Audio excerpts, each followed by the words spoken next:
आभार मानतोय मी एकनाथजी शिंदे साहेबांचे। खरं तर जेव्हा त्यांनी सत्तांतर केलं तेव्हा मी एक राजकीय भूमिका घेतली आणि त्याच्यामुळे मी बदनाम पण खूप झालो होतो।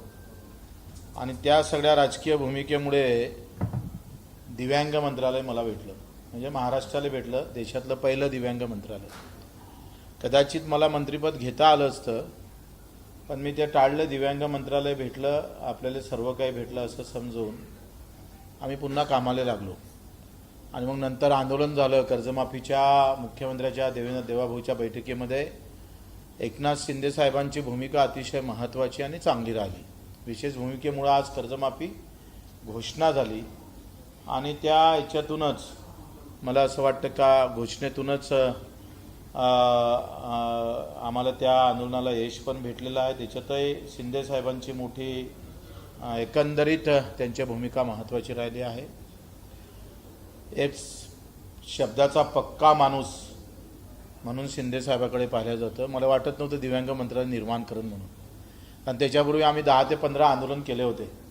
15 आंदोलनात पहिली मागणी दिव्यांग मंत्रालय होती, पण ते झाली नव्हती। पण देशात कुठं दिव्यांग मंत्रालय नाही, इथं कसं होईल, मला त्या आश्चर्याचा झटकाच होता।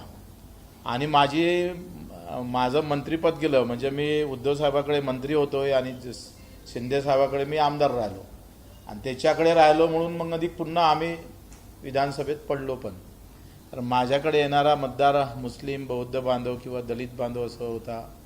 बच्चू कडू BJP सोबत गेला म्हणून त्याचाही झटका बसला। मधात जरांगे साहेब होते। या सगळ्या घोटाळ्यामध्ये मी सुद्धा 30-40 सीटा उभ्या केल्या आणि त्याच्यात आमचा हा सगळा पराजय झाला। पण आम्ही थकलो नाही। वर्षभरात मला असं वाटते मी 2 वेळा उपोषण केले वर्षभरात, 3 दिवस, नंतर 7 दिवस, 500 किलोमीटर पायी चाललो, 350 सभा महाराष्ट्रभर घेतल्या। आणि या सगळ्यानंतर कर्जमाफी, नागपूरच्या मोठ्या आंदोलनानंतर कर्जमाफीचा एक धागा गवसला आणि कर्जमाफीपर्यंत समोर गेलो। त्याच्यामध्ये दिव्यांगाचे 2,500 रुपये आपण वाढवले। 600 रुपयाच्या महिन्याची लढाई बच्चू कडू आणि आमच्या दिव्यांग बांधवाच्या ताकदीमुळं ती 2,500पर्यंत नेली। दिव्यांग मंत्रालय स्थापित झालंच, 185 शासन निर्णय आपण काढले। म्हणजे चळवळ काय काम करतं हे आपण अख्ख्या महाराष्ट्राला आपण दाखवून दिली का मंत्री पदापेक्षाही चळवळ किती महत्त्वाची असते।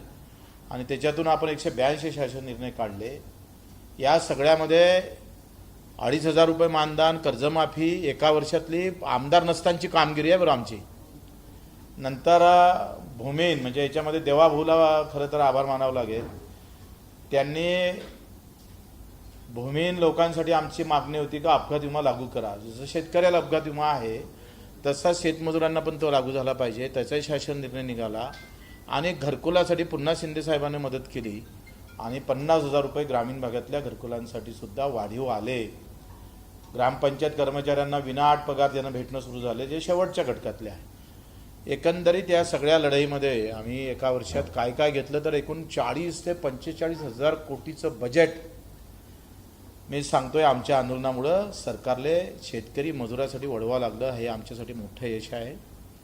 आणि हे सगळं असताना मला असं समजलंय मीडियाच्या माध्यमातून का बच्चू कडूची वर्णी लागणार आणि ते विधान परिषदेवर आमदार होणार। आता मी काही एका जातीचा माणूस नाही, एका धर्माचा नाही, एका झेंड्याचा नाही, एका रंगाचा नाही। मी शेतकरी, शेतमजूर, दिव्यांगाचा आवाज उठवणारा एक कार्यकर्ता आहे। कदाचित शिंदे साहेबांना हा निर्णय घेतला तर दिव्यांगाचा, शेतकऱ्याचा, मजुरांचा सन्मान होईल।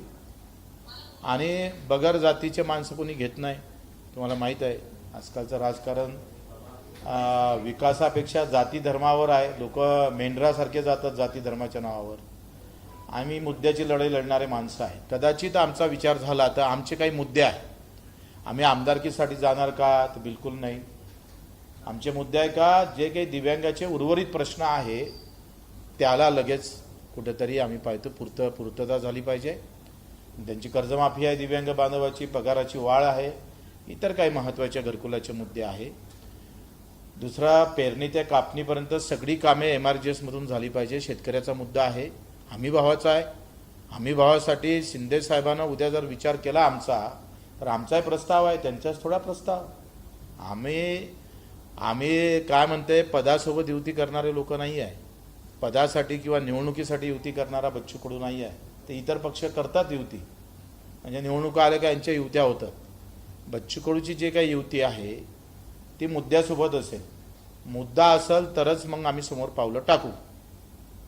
हमी भावाची लढाई आहे, मेळघाटातील काही प्रश्न आहे, स्कायवॉक आहे, फिरले मिल आहे, अचलपूरची शकुंतला आहे, एक्सप्रेस आहे, ह्या ज्या काही महत्त्वाचे मुद्दे आहे, काही संत्र्याच्या संदर्भातले असेल, ऊस उत्पादक शेतकरी, आमचे द्राक्ष उत्पादक, कांदा उत्पादक शेतकऱ्याच्या प्रश्नावर मात्र भूमिका स्पष्ट केली पाहिजे, त्या संदर्भात भूमिका मांडली पाहिजे. विधवा भगिनी आहे, म्हणजे लाडक्या बहिणीला तुम्ही 1500 देता, पण त्या परित्यक्त्या आणि विधवा भगिनी ज्या लाडक्या आहे, त्या बहिणी आहे, त्यालाही तुम्ही तेवढेच देता. ज्यांना पती नाही त्यांनाही तेवढे, ज्यांना पती आहे त्यांना पण तेवढेच. हे काही महत्त्वाचे मुद्दे आहेत, त्याचा प्रस्तावसुद्धा आम्ही शिंदे साहेबांना देऊ. निवळ आमदारकीसाठी जावं एवढा काही नालायक बच्चू कडू नाही आहे. त्याच्यामुळे ह्या सगळ्या मुद्द्यावर चर्चा होईल. प्रहार किमान 1,00,000 सभासद असणारी संघटना आहे भारतामध्ये, आपल्या महाराष्ट्रामध्ये. दिव्यांग बांधव किमान 5 ते 10 लाख लोक आमच्यासोबत जुडलेले आहे. जरी तुम्हाला वाटेल तर विदर्भापुरतं असेल, बच्चू कडू अमरावतीपुरतं आहे, असा विषय नाही आहे. आम्ही मुंबईत असतो तर कदाचित वेगळा विषय राहिला असता, कारण इथं दांडा उचलला तर बातमी होते, आणि आम्ही तिकडे मरतो तरी बातमी होत नाही, कारण इथं मीडिया जवळ आहे, थोडा फरक पडतोच. तर हा सगळा विषय घेऊन प्रहार शिक्षक संघटना आहे, प्रहार कामगार संघटना आहे, प्रहार दिव्यांग संघटना आहे, आणि प्रहारचं एक अस्तित्व आहे, आणि ते कार्यकर्त्यानं निर्माण केलेली संघटना आहे. ते जातीपाती धर्माच्या आधारावर बेसवर आम्ही निर्माण केली नाही. प्रचंड कष्टातून, कार्यकर्त्याच्या प्रचंड कष्टातून ते निर्माण झालेले आहे. जेव्हा बातम्या वाचत होतो विलिनीकरणाच्या वगैरे, तेव्हा थोडंसं दुःख वाटत होतं की मी शिवसैनिकच होतो जुना, शिवसेनेच्या बंडखोरीतून प्रहार, बच्चू कडू एकमात्र महाराष्ट्रात असा कार्यकर्ता दिसन का शिवसेनेतून गेल्यानंतर दुसऱ्या पक्षात गेला आणि 25 वर्ष सतत लढत गेला. कुठल्याही पक्षाचा पाठिंबा नाही, कुठल्याही पक्षाचा नाही. पाठिंबा देतो म्हटलं तरी आम्ही घेतला नाही. इतकी तटस्थ भूमिका, म्हणजे मला मागच्या वेळेस शिंदे साहेबांना म्हणता आलं असतं का 2 सीटा आम्हाला द्या, 1 खासदारकी द्या, युती करा, पण नाही, आम्ही ते काहीच केलं नाही. काँग्रेससोबत, शरद पवार साहेबांसोबत आम्ही बसलो, पण मला ते मान्य नव्हतं, आम्ही ते केलं नाही. अतिशय प्रामाणिकपणे आणि तत्वाला धरून ताकदीनं मुद्द्यासोबत आपण राहिलो पाहिजे. जो गोरगरीब जनता आहे त्याच्यासोबत आपण काम केलं पाहिजे. आपली ओळखच ते आहे महाराष्ट्रामध्ये. का सामान्य माणसाचा भिडू कोण असन तर तो बच्चू कडू आहे, असं एक जो नारा तयार झालेला आहे, तो आमच्या कष्टातून, मेहनतीतून, प्रामाणिकतेतून झालेला आहे. आणि म्हणून त्या विचारानं ही संघटना मोठी केली. फार लढलोय. कर्जमाफी झाल्यानंतर, घोषणा झाल्यानंतर आम्हाला काही अपेक्षा होत्या शेतकऱ्यांकडून, काही गर्दी करेल, काही आम्हाला येऊन भेटून शाबासकी देईल. दुर्दैवाने ते भेटली नाही. आणि आज नेत्यापर्यंत जायची काय गरज आली? जनतेपर्यंत जाणारा माणूस बच्चू कडू आज नेत्यापर्यंत का जावं लागतं? त्याचं कारणही जनताच आहे. आम्हाला विधानसभेत हार खावं लागली. 150 वेळा रक्तदान करणारा, 350 गुन्हे दाखल करून घेणारा, पडल्यानंतर पुन्हा 80 गुन्हे दाखल करून घेणाऱ्या बच्चू कडूला हार खावं लागली. आखरी एकंदरीत या देशातलं राजकारण जात पात धर्माच्या ताकदीवर चालतं. मुद्दा आणि काम करणाऱ्या कार्यकर्त्याला मागं राहावं लागतं. ते तुम्हालाही माहीत आहे, वेगळं सांगायची गरज नाही. लोक बिलकुल काय म्हणते मेंढरासारखे जाती धर्माच्या मागं जातात आणि काम करणाऱ्या कार्यकर्ता थांबावं लागतं. असं एकंदरीत आमची भूमिका आहे. खरं तर बातमीतून बातमी तयार झालेली आहे, हे तुम्हाला मान्य करावं लागेल. आता या सगळ्या संदर्भात मी माझी भूमिका इथं स्पष्ट केलेली आहे. प्रस्ताव मला वाटतं मलाही तो माध्यमातूनच समजला.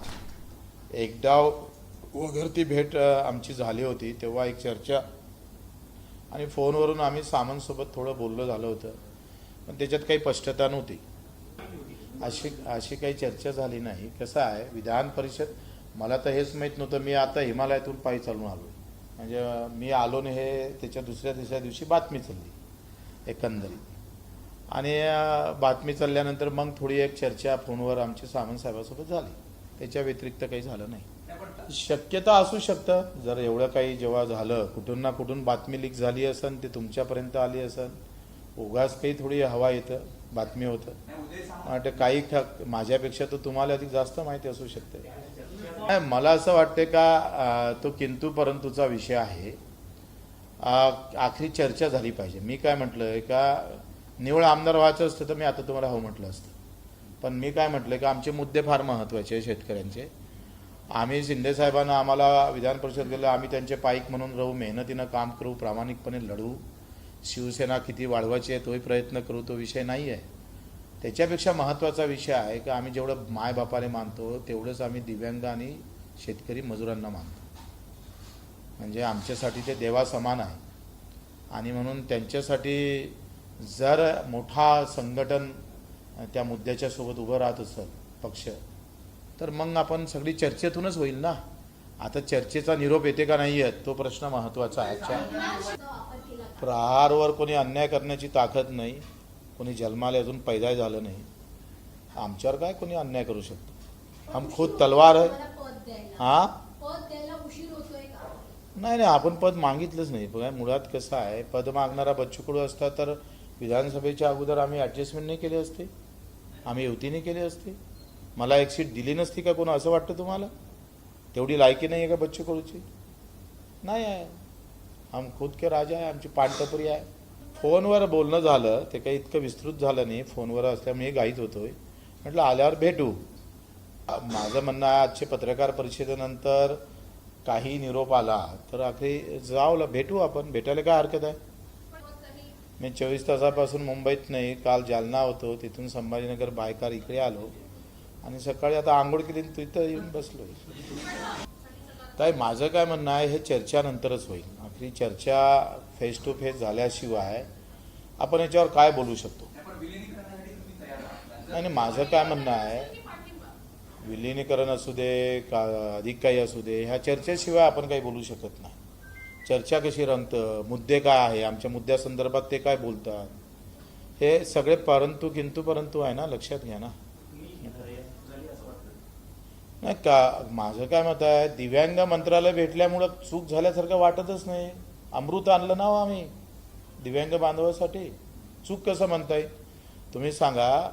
ज्या गावाला पाणीच भेटलं नव्हतं, विरच नव्हतं आणि त्या एखादा सरपंच गेला कुठून पाणी आलं असेल तर ते चूक म्हणाल का? दिव्यांग मंत्रालय तुमच्यासाठी ते महत्त्वाचं वाटत नाही, पण दिव्यांग बांधवांना विचारा बरं. का दिव्यांग मंत्रालय म्हणजे सन्मानाचा विषय आहे, अस्तित्वाचा आहे, अस्मितेचा विषय आहे. कोण केलं मंत्रालय उभं? आम्ही सांगतोय आम्ही एकटा होतो, आमच्याजवळ 100 आमदार नव्हते, 50 नव्हते. एकटा असून जर मंत्रालय निर्माण करण्याची ताकद ठेवतोय, शिंदेसाहेब त्यांना दाद देत आहे, त्यांचा सेवाभावी वृत्ती दाखवतोय, त्यांच्या भूमिकेतून दिव्यांग मंत्रालय निर्माण होत असेल तर ही सगळ्यात महत्त्वाची बातमी आहे, महत्त्वाची गोष्ट आहे. म्हणजे ज्यांची सत्ता होती त्यांनी एक मंत्रालय निर्माण केलं नाही ना, हमारा कुछ नहीं था, मंत्रालय निर्माण झालं. हे तुम्हाला महत्त्वाचं वाटत नाही, पण ज्याला 2 पाय नाही, हात नाही, डोळे नाही, त्याला विचारून पहा ते किती महत्त्वाचं आहे. वस्तुस्थितीला माझं काय म्हणणं आहे, प्रकरण पहिले वस्तुस्थितीचा अभ्यास न करता जे काही बवाल झाला, काय झालं का 108 180 पुऱ्या देशात जगात ती बातमी गेली. बदलाम तर परतवाडा झालं ना. आता परतवाडा अचलपूर शहरातल्या मुलींचं म्हणजे काही 10-15 मुली झाल्या असेल, पण बदलामी तर परतवाडा अचलपूर शहरातल्या मुलींची झाली ना, हिंदूंची झाली, मुस्लिमांची झाली. त्यांच्या मुलींचे लग्न करावं होणार. परतवाडा अचलपूर म्हटलं की लोक आता शंकेच्या नजरेनं पाहतं मुलीकडे. हे मोठं नुकसान आहे, लक्षात घ्या, सगळ्यात मोठं नुकसान आहे. तर कोण असणार आहे मला काही त्याच्यात जास्त महत्त्व नाही. तुम्ही कसं आहे, आमचं लक्ष आहे वंचित घटकाकडे. पीडित वंचित जो अतिशय दुर्लक्षित घटक आहे तो कुठल्याही धर्माचा असू दे, त्याच्यासाठी आमचा धर्म एकच आहे. कर्जमाफीच्या बाबतीत आम्ही बोललो आहे का जे तुम्ही प्रोत्साहन निधी देता आहे ते वाढवून द्यावं लागेल.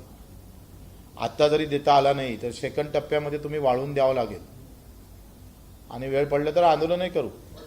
आता याच्यावर काय आहे, ही पीक कर्जाची माफी झाली, पण याच्यात स्प्रिंकलरसाठी घेतलेलं कर्ज असेल किंवा पॉलीहाऊससाठी असेल किंवा ट्रॅक्टरसाठी घेतलेलं असेल किंवा साधन सामुग्री निर्माण करण्यासाठी असेल, ते घेतलं तर किमान 1 ते 1.5 लाखाची कोटीची कर्जमाफी माफ करावं लागेल. लक्षात घ्या, हा आकडा फार मोठा आहे आणि याच्यासाठी आपण केंद्रासोबत लढलो पाहिजे.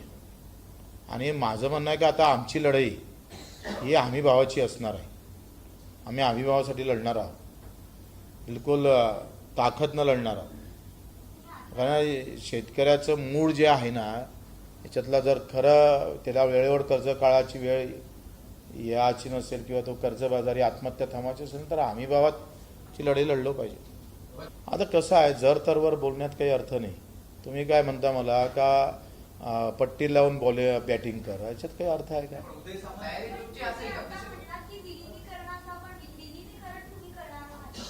नाही, ते माझं काय मत आहे, या सगळ्या गोष्टीवर आता बोलून काही फायदा नाही, चर्चाच नाही. आता ते बलावते का नाही बलावत हाच पहिले प्रश्न आहे. माझं काय म्हणणं आहे, बैठकच नाही झाली तर मग कशाला बोलू मी आता? माझं असं मत आहे का जर सन्मान शेतकरी मजूर दिव्यांगाचा सन्मान करायचा असेल तर जरूर निर्णय घेतला पाहिजे. आणि आम्ही ताकदीनं बिलकुल म्हणजे शेतकरी शेतमजूर आणि दिव्यांग बांधवांना न्याय देण्याचं काम आपण निश्चितच फार ताकदीनं करू. आखरी विधान परिषदेच्या सभागृहामध्ये काही गोष्टी आजही लोकांच्या मेसेज बच्चू कडू गेले म्हणजे काही शब्द आम्ही कानावर पडत नाही शेतकरी शेतमजुराचे, अशा बऱ्याच लोकांच्या आम्हाला आलेले मॅसेज का बच्चू कडू गेला पाहिजे. हां बरोबर आहे, हे तुम्ही मान्य केलं म्हणून तुमचं धन्यवाद. तर वो ते जे म्हणतं ना जी लढाई असतं ना ती धारदारपणे लढाची, ते बिलकुल ताकदीनं लढू. कसं आहे, मी कडू आहे आणि मी जर चेहरा आनंदी ठेवला नाही तर कडू होऊन जाईन आधी. त्यांना कडू मला बरेच जण तुम्ही कडू आहे थोडेसे गोड राहत जा. आता काय खूप मला किमान 15-20 हजार मेसेज आले असेल, म्हणजे वाचणं पण होत नाही आहे. पण माझं असं मत आहे का आपण हा निर्णय राजकीय निर्णय कोणत्या ताकदीनं कुठल्या परिस्थितीत कसा घेतला पाहिजे हे आम्ही शिवबाच्या इतिहासातून शिकलो आहे. शिवरायांच्या त्यानं कधी डाव मारायचा, कधी हुलकी द्यायची, कधी काय करायचं. छत्रपतीचा इतिहास निवड आम्ही वाचलंच नाही तर पायी पण चाललो आहे छत्रपतीच्या या भूमीवर. त्यानं तितका तर आम्ही मजबूत आहो ना, तुम्ही त्याची चिंता नका करू. कसं आहे, माझं काय म्हणणं आहे, निर्णय हा सामान्य माणसासाठी दिलासा देणारा असला पाहिजे. बच्चू कडूचा मान सन्मान त्याची प्रतिष्ठा नाही तर सामान्य माणसाचा आवाज बुलंद होत असेल तर तो घेतला पाहिजे ना. ऐसा कुछ नहीं है. देखो हम किसान के लिए भी काम करते हैं, मजदूर के लिए भी काम करते हैं, दिव्यांग भाई के तो वो तो हमारी आत्मा है भाई, हमारे लिए भगवान के समान है दिव्यांग भाई.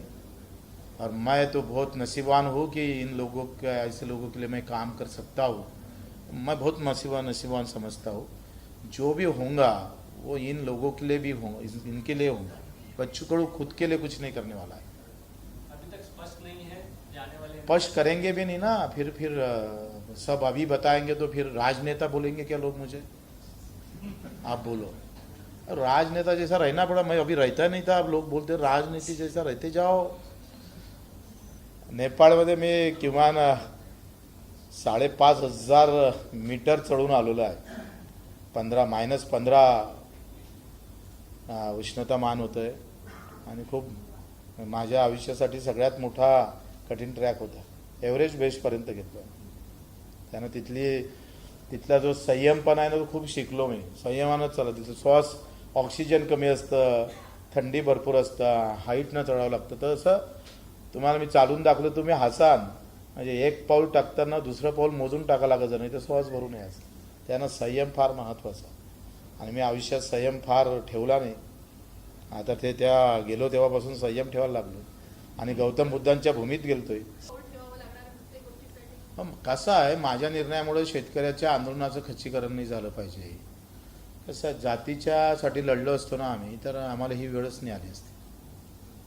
पण मूर्खता आहे ते या सध्याच्या ह्याच्यामध्ये. जो जात के लिए धर्म के लिए नहीं लढेगा वो मर जाएगा. आणि मग ते लढलंय तरी पैसा, राजकारण पैशाचं फार महत्त्वाचं झालं आहे. नाही तर आमच्यासारख्यावर 350 गुन्हे कोणावर दाखल आहे? कोणत्या पक्षप्रमुखावर आहे सांगा बरं? सामान्य माणसासाठी एक सांगा. 150 वेळा रक्तदान करणारा एक तुम्ही पक्षप्रमुख दाखवा, कोणावर आहे? कसं आहे, धार्मिकता म्हणजे माझं म्हणणं आहे का धर्म मी माझ्या हिंदू धर्माचा आहे, मी त्याचा अभिमान गर्व ठेवत असेल आणि मनात जर कपट भावना एखाद्या दुसऱ्या धर्मासाठी ठेवत असेल तर त्याला हिंदुत्व म्हणतच नाही, लक्षात घ्या. आणि ते मतासाठी मग तुम्ही रस्त्यावर लढ्या लढत असेल तर ते आम्ही थोडं सहन करतोय. नाराजी असणं फार चांगलं. कसं आहे, सगळं होकार म्हटलं असतं तर मजा नाही आली असतं. नाराजी आहे म्हणून बातमी झाली ना, ते असली पाहिजे. नाही लोक त्यांना साहजिकच आहे, ज्या कार्यकर्त्यांनी 25-25 वर्ष मेहनत केली, रक्ताचं पाणी केलं. एखादी संघटना बगर जाती धर्माची मोठी करणं काही लहान गोष्ट नाही आहे, लक्षात घ्या.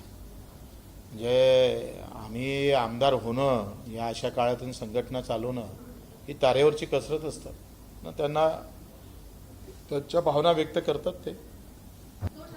नाही, मी एक जाता जाता एक फोन केला होता, त्यांनी उचलला आणि अधिक ठेवून दिला. आता ते एवढे सगळे गेल्यानंतर मानसिकता नसेल कदाचित. ओके, धन्यवाद, आभारी आहोत सगळ्यांचा.